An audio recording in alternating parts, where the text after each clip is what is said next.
பேருந்துகளுக்கு முன்னுரிமை அளிக்கக்கூடிய திட்டம் அமல்படுத்தப்படும் என்பதற்கான ஒரு திட்டம் வைக்கப்பட்டுள்ளது. அது சார்ந்த கூடுதல் விவரங்களை நம்முடைய செய்தியாளர் வேல்முருகனிடம் கேட்கலாம். வேல்முருகன், இது என்ன திட்டம்? அபிநயா, குறிப்பாக சென்னையில் கிட்டத்தட்ட 3000க்கும் மேற்பட்ட எம்டிசி பேருந்துகள் இயக்கப்பட்டு வருகிறது.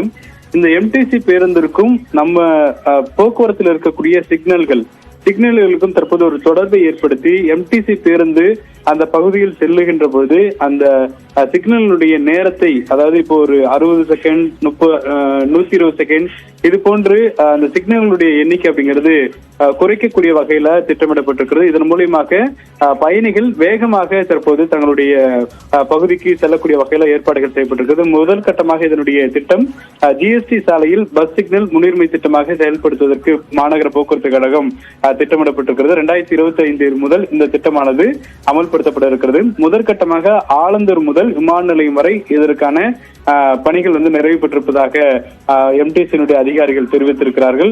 இதனுடைய செயல்பாடுகளை தொடர்ந்து சென்னை முழுவதும் இருக்கக்கூடிய அனைத்து சிக்னல்களிலும் இந்த கால அளவை குறைக்கக்கூடிய வகையில கிரீன் சிக்னல் வேகமாக கிடைக்கக்கூடிய வகையில் தற்போது எம்டிசி பேருந்துகளை இயக்க இந்த முன்னெடுப்பை எடுத்திருக்கிறார்கள். அபிநயா, விரிவான விவரங்களுக்கு நன்றி வேல்முருகன்.